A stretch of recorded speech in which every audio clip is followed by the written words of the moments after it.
Joshua is preparing to lead the people to take possession of God's best, the land he had promised to them.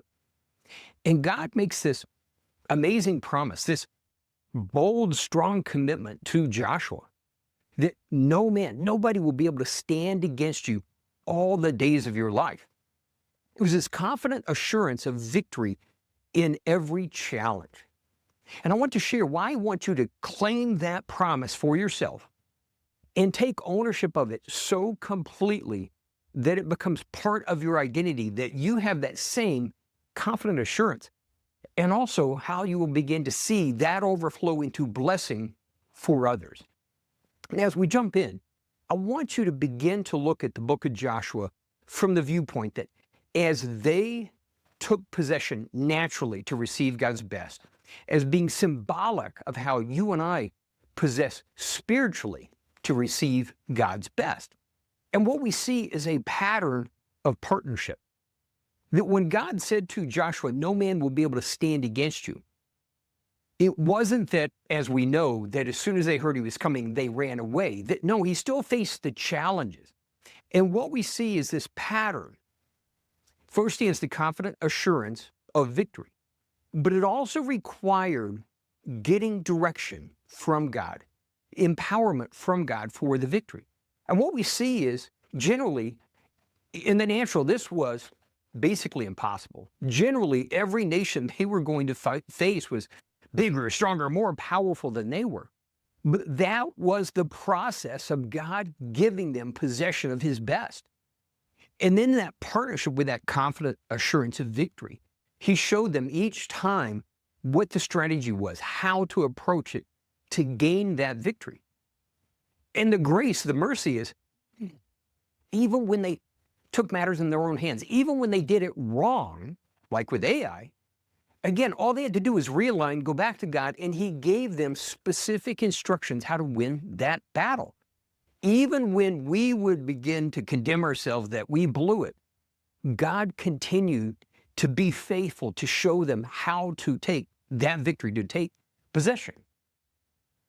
I want to connect it in the New Testament. Now, 1 Corinthians says, no temptation has overtaken you except as common to man, but God will make a way of escape.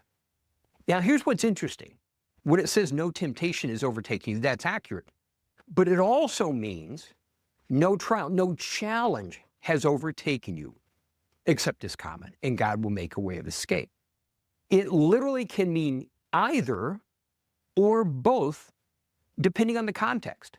So depending on the situation we face, it can be a temptation, it can be a trial or a challenge, or it can be a trial challenge that leads to temptation. One of the most common in my life is the temptation is to try to resolve it in my own strength and my own strategy. Whether that temptation at that point becomes for some fear, wanting to give up, whatever it may be, we can apply it either way.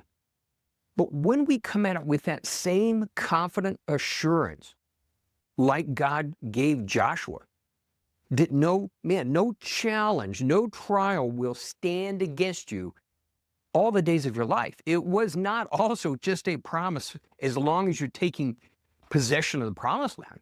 It was all the days of your life. Why do we need it? Well, again, it's the same way. How do we take possession spiritually like they took possession naturally? Well, again, we have that assurance that God will give us the victory in every challenge. But we also partner with God, just like Joshua did.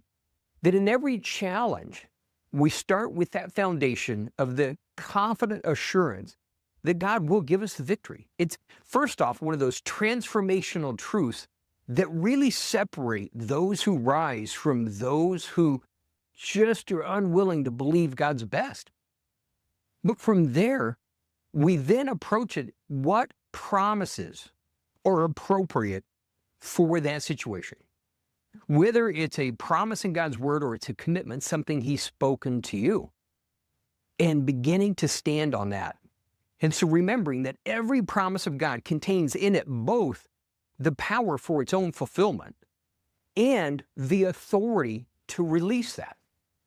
So we approach it first with the confident assurance and then going to God for the direction, just like they would go before every move, every time they were to take more territory, God would give them a specific direction.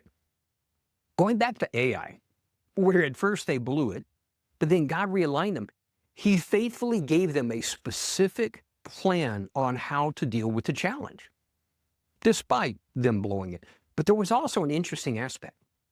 And it's understanding, getting a glimpse of the authority God delegates to us. And what happened is after God gave them the specific plan, Joshua had to stand holding his spear towards the city until the victory was complete. It was symbolic. It was the same idea of when they're ready to part the Red Sea. When God tells Moses, you raise your staff, you part the Red Sea. It was that delegated authority. It was God that parted it, not Joshua, or not Moses, but God was waiting for his participation. It's the same thing for you and I, that the promises contain the authority for their fulfillment. And what we see is that God's heart is that that would overflow to others. It's not just a challenge we face in our own personal lives. We could apply this to a challenge we see in our profession, our vocation, the business, even if it's not our own. Think of David facing Goliath. It wasn't necessarily his battle to fight. In theory, it was King Saul's. But David accepted the responsibility in gaining that victory, literally moving in that assurance that God was going to give him that victory. The blessing overflowed to the entire nation of Israel.